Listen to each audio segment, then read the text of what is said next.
السلام عليكم. إن شاء الله المؤتمر اليوم بيكون اللغة فيه الإنجليزية. Dear friends in the media, I was just announcing that the press conference language today will be in English. Thank you so much for joining us for the OCA and the Doha 2030 press conference. It is my pleasure to introduce to you the Olympic Council of Asia Executive Committee Chair, Mr. Andrei Krokov, and the OCA Executive Committee member, Mr. Vinod Kumar Tiwari. From the Doha 2030 bid, we have our CEO, His Excellency Jassim bin Rashid Al Buainain, and our Director of Marketing and Communications, Sheikh Asma Al Thani. I forgot to introduce myself. My name is Abir Al Thani. I am Head of Comms in the Doha 2030 bid. Before we move on to questions, I will pass over to His Excellency Rashid Al Buainain for opening remarks.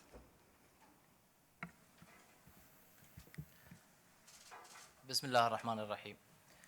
Dear friends in the media, thank you for joining us today. It has been our privilege to host the OCA Evaluation Committee here in Doha, and I'm honored to be joined here by the chair of the OCA Evaluation Committee, Mr. Andrei Karakov, and the OCA Evaluation Committee member, Mr. Andrei, as well as Asma Al Thani, Director of Marketing and Communication at Doha 2030 Bid Committee. On behalf of Doha 2030 Bid Committee, I would like to thank the OCA Evaluation Committee for their time, effort, and invaluable feedback they have provided. Obviously, we have enjoyed a very productive and collaborative 3 days. I'm sure they have been able to see how the bid means to our people, to our city, and to our country. It is a national priority. It has the full support of His Highness the Emir Sheikh Tamim bin Hamad Al Thani. It is a factor of and a part of factor of Qatar National Vision in 2030. However, our bid is more than just a Qatari's priority. It is even to show how Doha 2030 could serve the immediate and long-term priorities for the Doha of Qatar and the Asian NOCs. Actually, the Doha 2030 bid is a gateway to certainty of excellence. We have the people, we have the expertise, we have the experiences, and most importantly, we have the passion. And when it comes to venues, the venues are already there and has been tested and tried by the Asian and international federations. Athletes can be reassured very best of conditions to train and compete. Doha 2030 is a gateway to a legacy now, not in 10 years. So that's mean if we are awarded the honor of hosting the games, a legacy games program will start in 2021, and we will call it as 21 Project Legacy. Altogether means that Doha 2030 is a gateway to a bright future for the sport in Asia. Thank you very much, and I would like to pass the floor to Mr. Andrei. Please, floor is yours. Thank you very much, Your Excellency. Dear media friends, Your Excellency, Mr. Jassim, dear Sheikh Asma, good afternoon, ladies and gentlemen. The Olympic Council of Asia Evaluation Committee is extremely pleased to be in Doha, the candidate city of 21st Asian Games to be held in year 2030. The committee mandate is to assess and analyze the capability and readiness of the city of Doha to host the 21st Asian Games in 2030. As all of you know very well, the Asian Games is the largest gathering of youth and culture in Asia. It's the biggest multi-sports events in the world. The committee listened to the presentations, plans, and analyzed preparations made by Doha Bid Committee to host the 2030 Asian Games. The committee visited the various existing venues, games infrastructure facilities, and headquarters of organizing committee of FIFA 2022 World Cup in the period from 11th to 13th of November 2020. The committee is pleased to see the enthusiasm of youth and general public in Doha, and also involvement of various levels of government, sports federation leaderships, athletes and private sector in the bid, as well as the personal involvement and support from national leaders and the government of Qatar. And thanks to ministers, which was presented on our presentations and help work to bid and with highly involvement.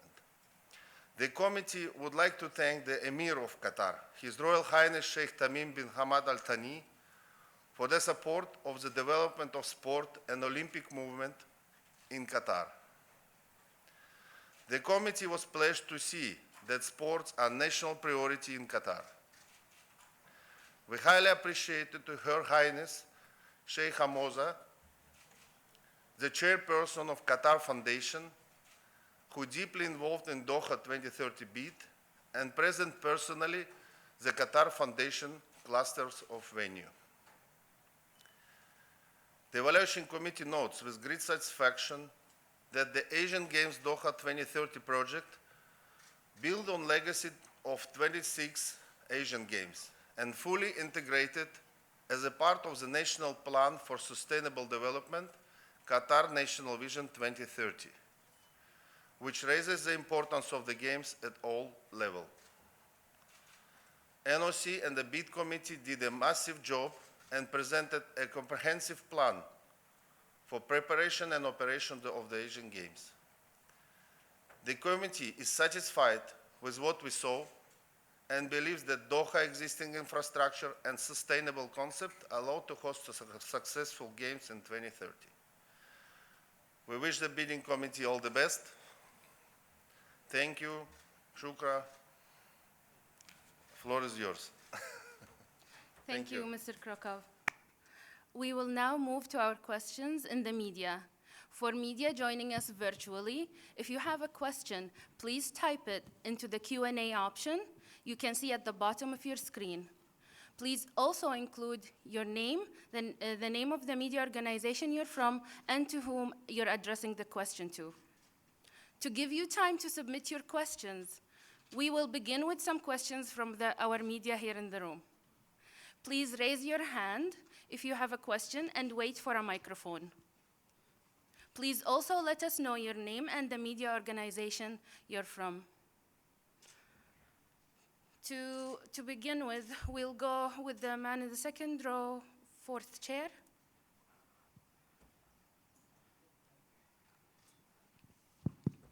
Yeah, my name is Ravi. I represent InsideQatar.com. It's an online publication. My question to Mr. Andre is, in your opening remarks, you said that you are pleased with all the facilities which you have seen.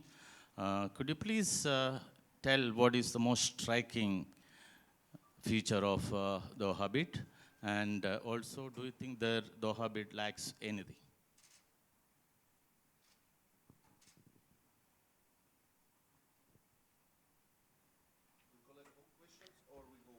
One by one.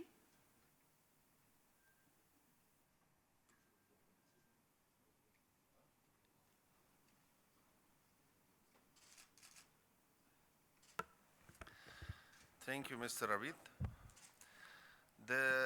I think, as I said, the bid of Doha, based on the legacy of 2006 Asian Games. And your existing infrastructure, sport infrastructure, and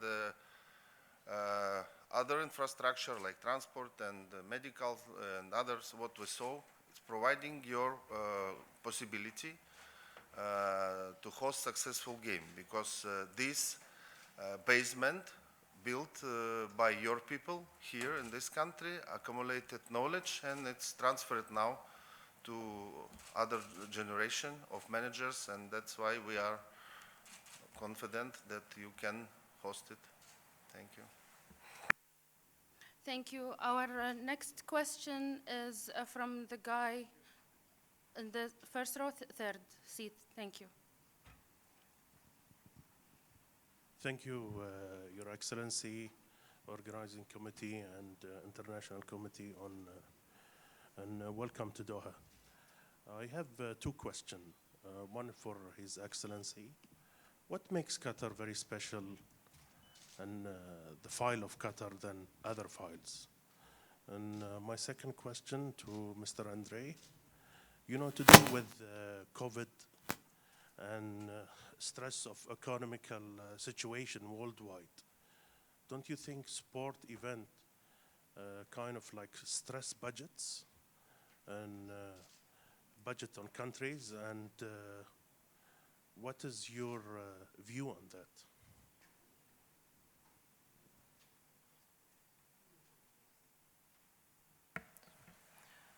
Thank you for this question.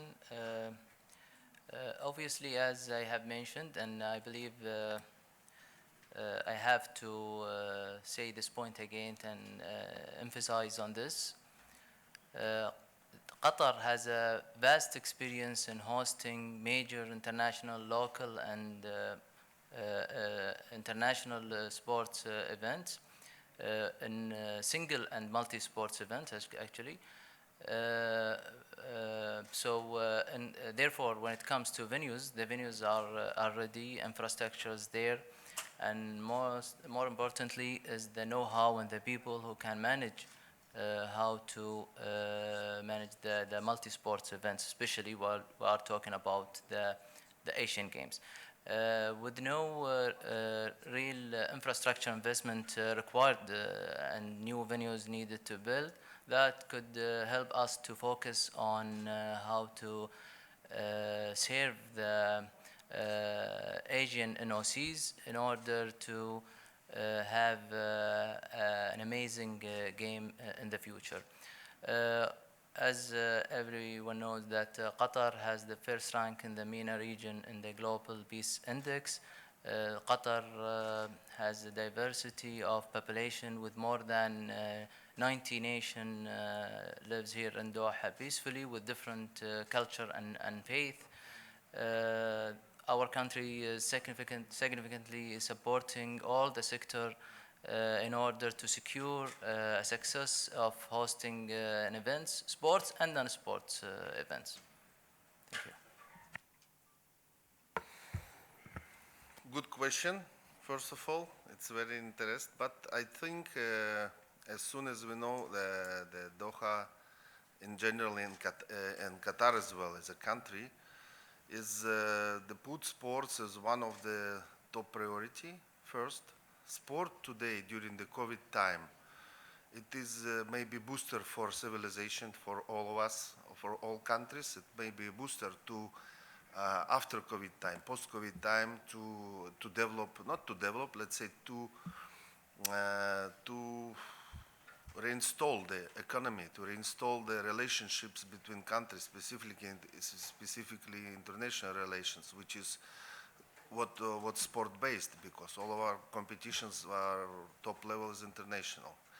And third thing, based on my and our colleagues' discussions today, we saw seriously deep planning in the budget, and your budget mostly based on operational budget, because the existing infrastructure not demand from you on this stage a lot of investments. That's why, let's see, in 10 years, I don't think so that it will continue 10 years. We hope that it will be finished very soon. That's why we don't expect that COVID pandemic will affect seriously the bid of Doha or any other, let's say, the games. Thank you. Thank you. We will now move on to some questions from our virtual colleagues joining us. So we're taking a question from Robert Livingstone from gamesbid.com for Doha 2030 team. Your Excellency, what legacy can Doha 2030 leave for NOCs that may want to host the Asian Games in the future but do not have the same resources as Qatar? Well, as Mr. Andre mentioned, that we succeeded in transferring the legacy from Asian Game 2006 into many sectors here in Doha. I believe that we are aiming to serve the entire continent in the future by hosting the 2030 Asian Games. As I mentioned, Doha 2030 is a gateway to a legacy now, not in 10 years.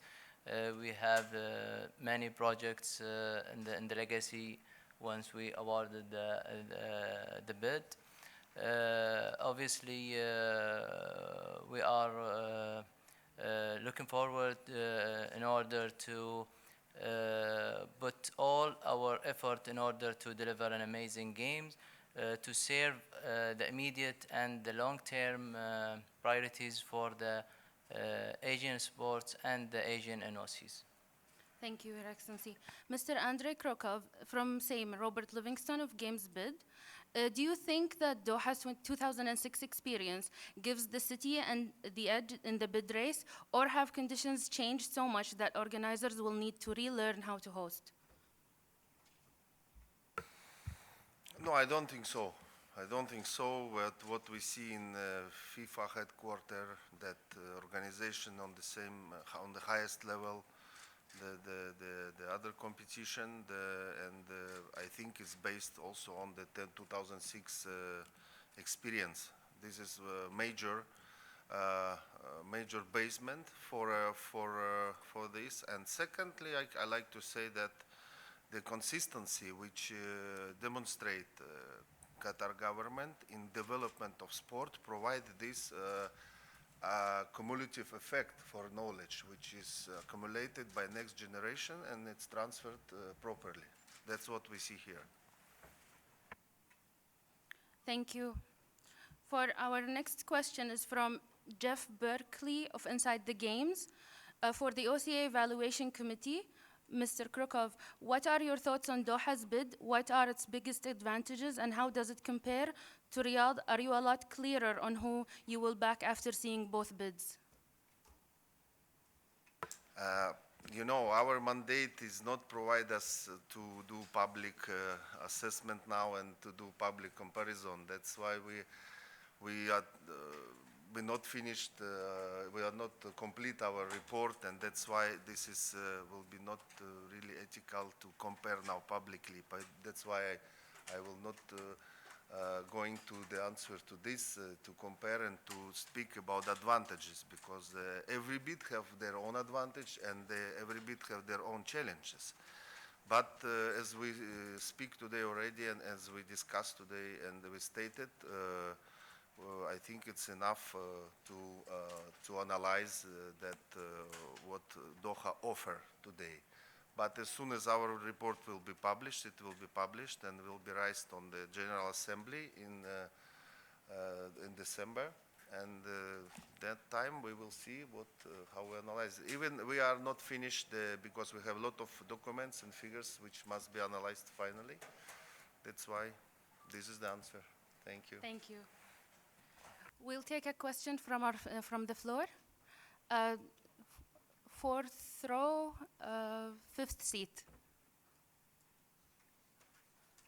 ممكن السؤال باللغة العربية؟ Yes, you can, but I'll have to translate it. Go for it. حلمي جبلاوي، وكالة الأنباء القطرية. السؤال موجه للسيد أندري. السيد أندري، مرحبا بكم من جديد في عاصمة رياض العاصمة القطرية الدوحة.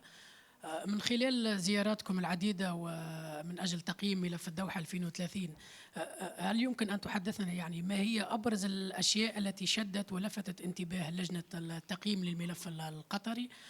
ثم يعني هناك بعض الأمور والإضافات التي ممكن أن نتحدث عنها. يعني خلال زيارة رئيس الاتحاد الدولي للفيفا السيد جياني أنفنتينو أكد في كذا مناسبة أنه بمناسبة احتضان الدوحة يعني لمونديال 2022 أكد أنه نسخة 2022 ستكون يعني الأروع في التاريخ وسيكون مونديال استثنائي. لو حظيت الدوحة يعني بشرف استضافة الألعاب الآسيوية 2030 هل ستكون يعني هذه النسخة استثنائية هنا؟ إضافة على ذلك يعني أن الآن العالم يعيش في ظل جائحة فيروس كورونا، والدوحة يعني فتحت أبوابها وكانت سباقة لاحتضان أول بطولة رسمية بعد فيروس الكورونا اللي هو دوري أبطال آسيا. يعني كلكم شفتوا نجاح الدوحة من خلال استضافة بطولة الغرب، والآن الدوحة ستستضيف منافسة الشرق وهذا يحسب إليها يعني.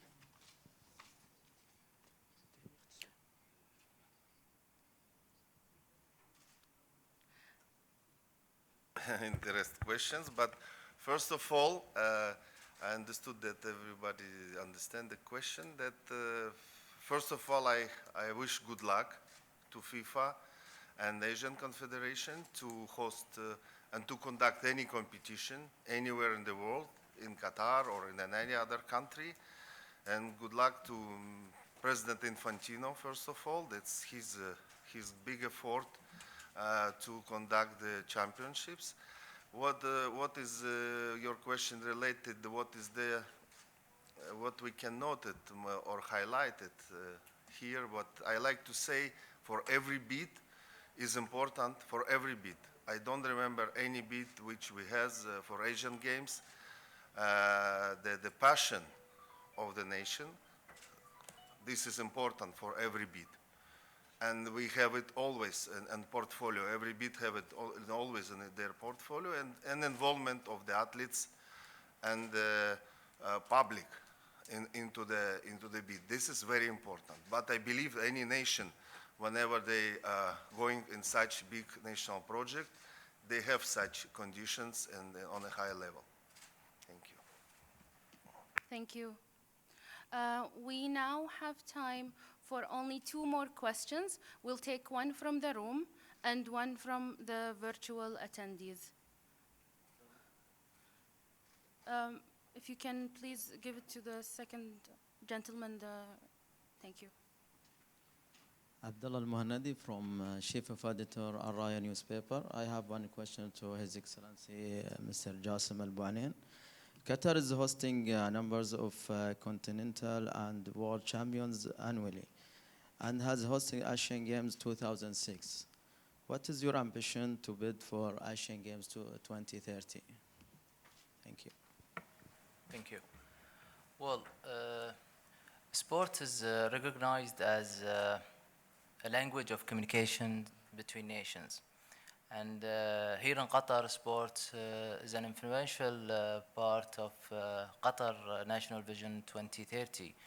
So I would like to repeat that as we succeeded in transferring the legacy from 2006 to different sectors here in Qatar through Asian Game 2030, we are working to even have this legacy and for both Qatar and the continent of Asia. We believe in the power of sport. We believe that sport play an important role in boosting the country's development, and we are ready to take this part and take this role, inshallah. Thank you. Our last question is from Ahmed Al-Jazzar from DPA, and he's addressing it to Mr. Andre. Qatar has plenty of comprehensive sports facilities, developed infrastructure, and modern communications network. What were your impressions during this visit? Generally, in our statement, we addressed our impressions, but what I can say that we had good discussion, you know, with the Ooredoo company, the CEO of the company. His Excellency delivered us very interested statistics and interested development plan. It was very interested, And we see that the 10 years period is very long period, but during that time, even technologies which are new now, let's say 5G, in 10 years will be already 6G. That's why that the speed, how time is changed, shows that how it's important to any country to move with the same speed with technology, not to be behind of progress. And Qatar always demonstrate this is with always the good, how to say, goodwill and absolutely confidence with moving with technologies. As we see everywhere, we was impressed yesterday with the public in metro or somewhere else, wherever we've been, everywhere we saw athletes, we saw in all venues that it was continuing training. This is one of the questions about the COVID, that because the athletes is protected. It is important to protect them by the protocol, by the measures which was invented and was introduced here. That how to say, positively impressed us everywhere. Plus, definitely the high-level design of sport facilities and the design of the city itself. We discussed this with the colleagues. Always, everybody knows that Doha now it's one of the fastest growing city in the world. That's what we can say, that it is a good advantage of the city itself. That's the point. Thank you. Olken Rakmet, Mr. Andre. Thank you. That is all we have today. Before we finish, Mr. Krokov and Your Excellency, do you have any final remarks for the media? Oh, for the media, okay. It is our wishes from evaluation committee and from OCA itself. The media is our major partner and stakeholder during the game. That's why OCA always pay attention to media, pay attention to comfortable stay, to comfortable work of media for during the game. And this is very important, that the all stakeholders, the athletes, officials, media, organizers, OCA, sponsors, there is a lot of party which is involved, and it's important they have to, during the games, the provided possibility to be socialized all together without any border, without any, how to say, the problems, because during the game it is the most peaceful atmosphere. That's why we welcome every time media to any our competition, and we expect, just to give you the figures, we expect in 2030 at least 4,000 or 5,000 media will be involved during that time. And we are ready to host Maybe them. more, yeah, maybe And more. we are Yeah. ready to host them as Thank you well. very much, and good luck, everyone. Thank you, friends in the media, for joining us today. We look forward to sharing more with you in the final weeks to come, where we aim to demonstrate that Doha 2030 will be your gateway to our magical games. We wish you all the best, and please stay safe.